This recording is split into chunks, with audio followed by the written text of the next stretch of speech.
Here's the thing, I'm sure you've noticed this, that every time you come for an event, there's a standing ovation like this.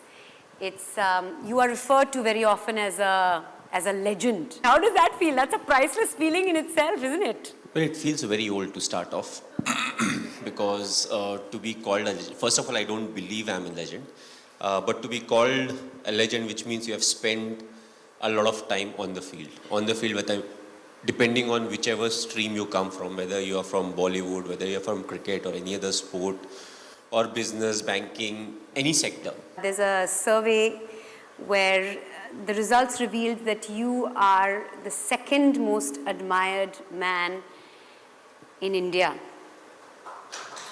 Taaliyan ho jaye. That is a big deal.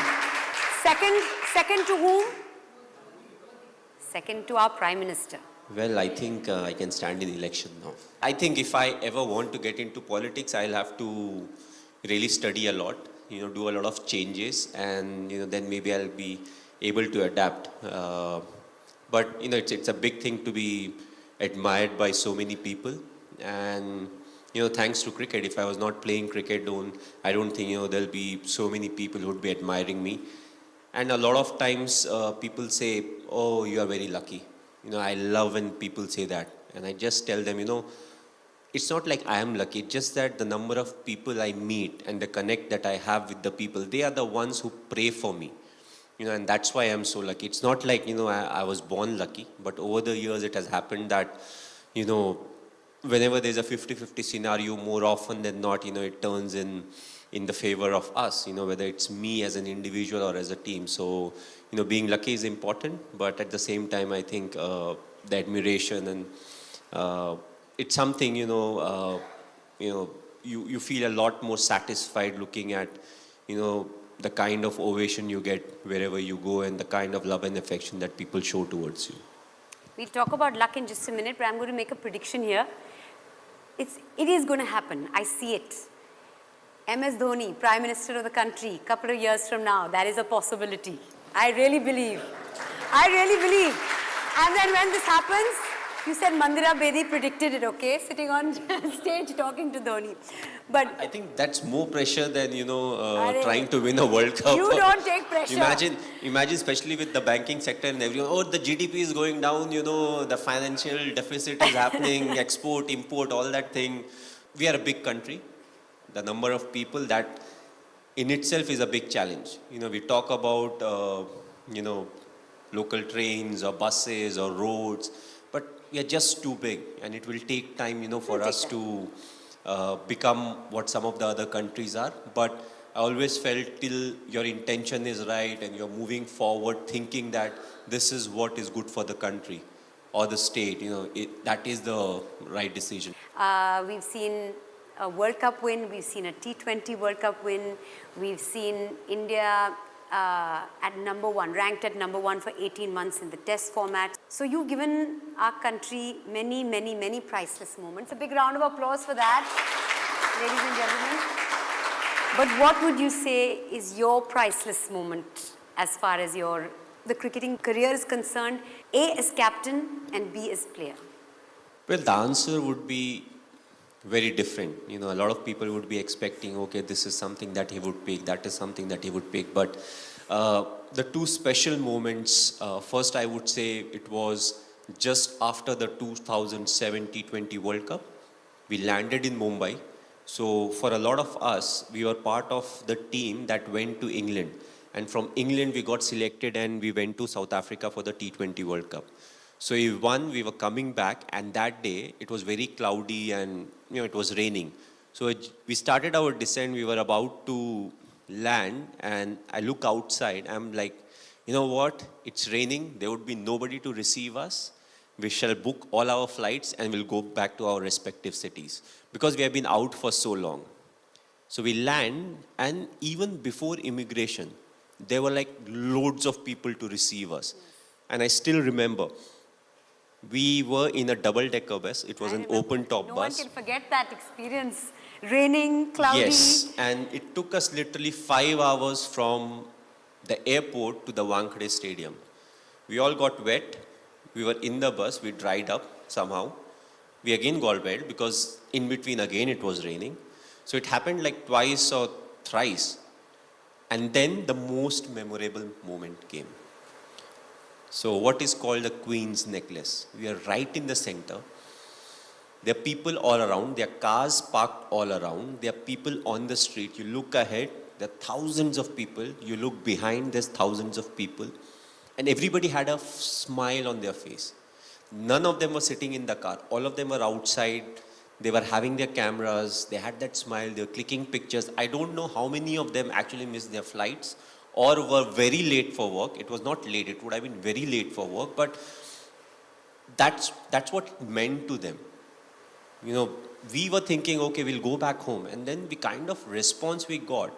And also, we don't really have anything to compare it to.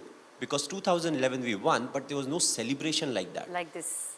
Because we never went out, nothing really happened. Even the time when we won, we were in the stadium till 1:30.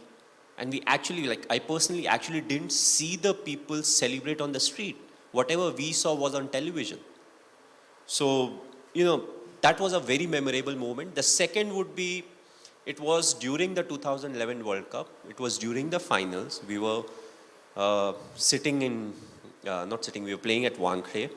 And it was like 10 or 15 runs were needed. And me and Yuvraj, we were batting. And all of a sudden, the crowd, they start singing the song Vande Mataram. Oh my God, that gives me goosebumps. And you're right in the middle, and imagine 40,000 people, saying Vande Mataram. And so it used to start from, let's say if it started from North Stand, your ears actually move because it goes around. So that would be my second most memorable moment, or one or two, I can't really stack it saying this was the preferred moment, but it was something that was very, very special. And I don't know if I would ever be able to witness something like that, because you may have 40,000 people singing the national anthem or singing the national song, but that atmosphere, the moment, the hard work that was put for that 45, 50 days, during the World Cup, whether it will come or not. So I feel these are the two priceless moments when it comes to my cricketing career. And there have been lots of other moments, but these two I think were very, very priceless, to me. What advice would you give a youngster today who's getting into cricket or sport, any kind of competitive sport maybe? The youngsters today, the only piece of advice I would give them, which was very relevant when I made my debut or people in the 80s played, cricket is the core. You take care of cricket, everything else will take care of itself. So this is you. Your social media, I follow you on Instagram, has got lots of videos and lots of images of your beautiful little daughter. Tell us or share with us one of the most priceless moments that you've had with her. I think the most priceless moment was after the World Cup, when we came back, and Sakshi and Ziva, they were still in Delhi at that point of time, Gurgaon. And the first time I saw her, I picked her up, and she must be 2 months or 1.5 months, and she made a lot of noise. That was the first time she was seeing me. I don't know whether she saw me or not, because they say as a kid who's 1 month, 2 months, they can't really see long. Yeah, their vision isn't developed. But for the full 5 minutes, she was making noise, she was giggling, and Sakshi was like, she has never done it. I don't know why she's doing it. She even had problem with that. Why is she doing it?